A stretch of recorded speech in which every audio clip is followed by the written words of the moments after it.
Aging race car driver Sonny Hayes is given a second chance in Formula One as he is offered the seat for the second half of the season in a team run by a former racing colleague. Film fans YouTube, hello and welcome back to the channel. I am Josh, your Movie Apprentice, and today I am looking at F1, the movie. And I am a fan of F1, so this is two of my favorite things coming together in a nice hybrid. It is directed by Joseph Kosinski and stars Brad Pitt, Damson, Idris, Kerry, Condon, and Javier Bardem. This is a film that I was very much looking forward to. As you can expect, this is a film that is filled with product placement, cameos from real-life drivers and team principals. Gunther Steiner's in this twice in 2 clips. 10 out of 10, no notes. And yeah, I had a lot of fun with this, but are the fans going to enjoy this? Well, before I get into my full review, if you like what's on the channel, make sure you are clicking that like button and subscribe for more video reviews like this one coming all the time. But without further ado, let's jump right into this. So how I'm going to be doing this review is for the first bit, I'm going to talk about it as a film critic, someone that loves films, talk about it plot-wise, and then I'll get into my fanboying F1 gripes, annoyances, and stuff I just found outright amusing. So let's get straight into the story. The story in this one is quite an interesting one. We have a old aging driver who is basically almost too old to do F1. He's basically Fernando Alonso age, probably even older. He's said to have raced nearly 90, so it's been over 3 decades. So I would say he's around Alonso's age currently in this world that we have set up. I like his story as he clashes with his younger rookie teammate who's very hot-headed and driven by social reach, spurred on by his manager, who encourages him to get involved in all the sponsor events and the public image kind of deal, whereas Sonny Hayes is trying to focus on the racing. I do feel like Joshua Pierce, who is played by Damson Idris, is a character that is definitely an interesting one, but I do feel like his shift in character comes quite sudden at times.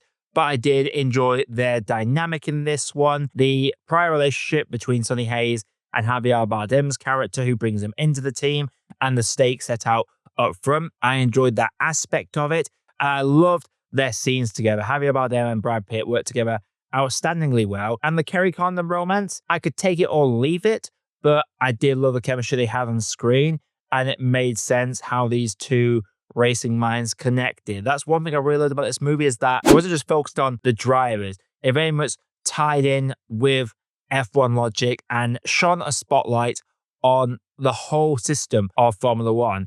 Everything from the team principals to the race engineers to the head of aerodynamics, all that stuff. There is a character that represents a different element of every F1 team. There's literally a pit crew member that gets a solid amount of screen time. That's what I really like, and I, again, love the race sequences in this. I do feel like this is an upgrade from Rush, because Rush had which, by the way, Rush, fantastic movie, probably one of my favorite sports films that I made. I do feel that is the better movie out of these two, but back then they were having to really be inventive in how they put the cameras into the car. This one, you can tell the coverage on Formula One is so vast these days, and they have all the cameras that are used in a live broadcast utilized. These days, they have the helmet cams, the halo cams, the rear-facing camera, the front-facing camera, and they utilize every single aspect of how a Formula One race is shot to catch some glorious images. I do did a full day of shooting the Apex cars on a free practice in Silverstone. I can't remember if it was last season or the season before, but I do very much remember that being a massive bit of press coverage. However,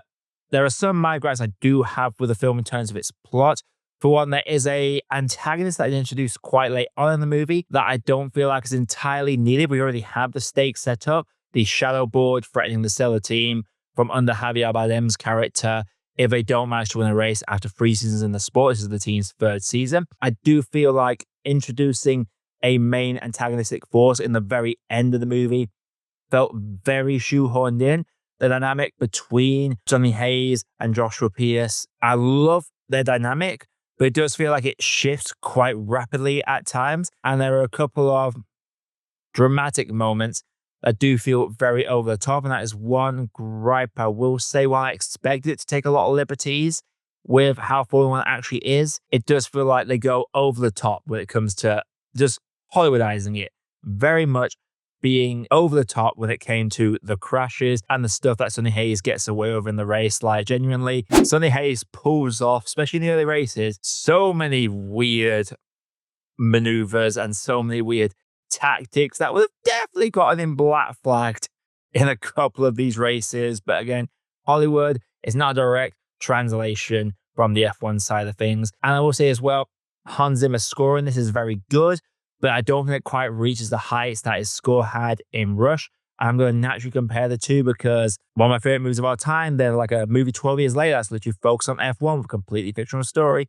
It was lacking that lost but won sound piece. So that is a minor gripe for me as well. But the performances are all really good and the racing sequences are great. I do love how it is cut together. I love how it's edited. I love how the team gets built and how we see Sonny Hayes develop the team, how they introduce the upgrades. They do acknowledge that it's not just the driver, that you need a good car as well. So showing that aspect of it and bringing upgrades and technical regulations and all that admin, PR, and just bureaucracy aspect of Formula One is represented in that movie. It's a lot of fun to watch. It's a pure popcorn flick in the truest sense. This is the director Gun Maverick. As a result, the race sequences are all very well executed and you get put right in the cockpit of these two drivers. Quickly going to go into it from the F1 fan side of things. Well, all I'm saying is that with Drive to Survive, the show that did get me back into F1, a little bit backstory about my F1 relationship. Watched it when I was a kid. It feels like 03 I started watching it. So Schumacher, I watched the Alonso seasons. I saw the first half of Vettel season. I think I stopped watching in 2011. And I got back into it thanks to Drive to Survive because it introduced me to the drivers that were on the grid now. So I chose to jump back in when we had 3 new rookies debut, Norris, Russell, and Albon. And that's kind of how I went. I've been watching it ever since. And you think Verstappen or Hamilton or Norris gets a lot of flack online. I could not imagine how much flack Sonny Hayes would be getting if the stuff he pulls in this movie is done in real life. He would get so much crap online. It is unreal. There are fans, there are fans of F1 that hate Drive to Survive's liberties, where it takes to creating a story and dramatizing actual events. This film makes Drive to Survive look like a pure documentary with no embellishments at all, because the stuff they do in this is an interesting take. Some of the stuff Sonny Hayes does is downright deplorable in terms of just sportsmanship. Like, a driver dictating the race of another driver is something that you just wouldn't see happen in the sport. And there is a few crashes in this, and there's one major crash that feels very out there. I'm not saying it can't happen, but considering the crashes I've seen in that corner over the last few years, it feels a little over the top in how some of the crashes play out. And there's going to be some that will be wondering what the hell is going off with the calendar, because we are so used as F1 fans to the circuits in what order they come in. And this film takes some liberties, bringing us some iconic tracks, but the order in which they place these races will have some people scratching their heads. And the way it deals with safety car versus safety car and the red flag, the things that bring those out in the film feel like they should have been brought out for different things. And one little side point about the plot as well, I do feel like there was a creative narrative decision made that I see what they're going for.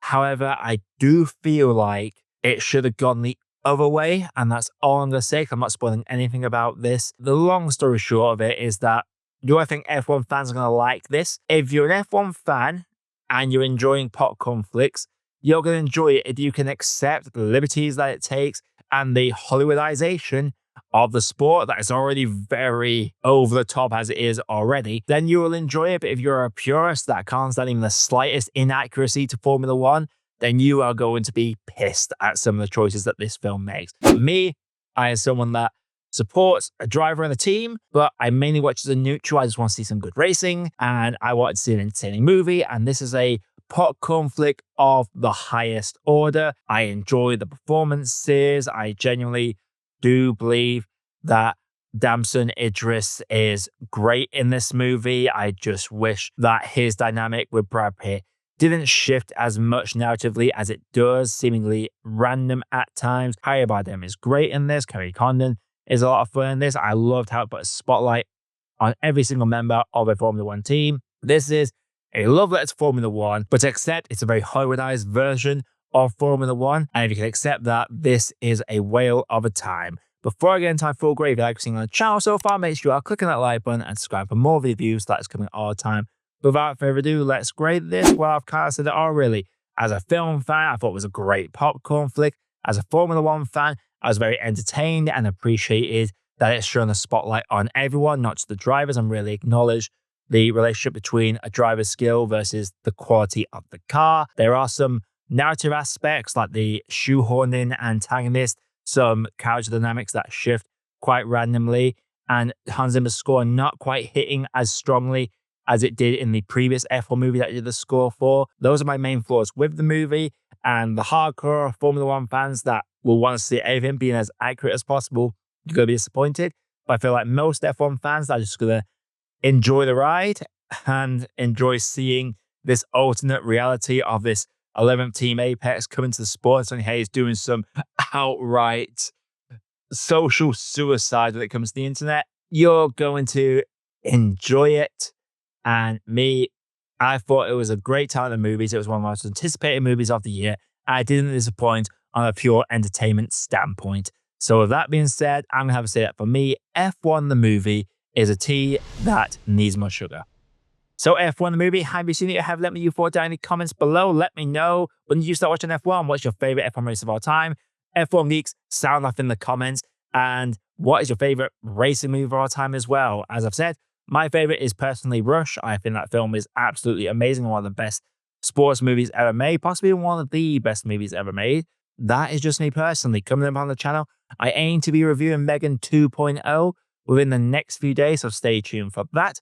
And until next time, everybody, my name is Josh. I've been Movie Apprentice, and I'll see you all in the next video.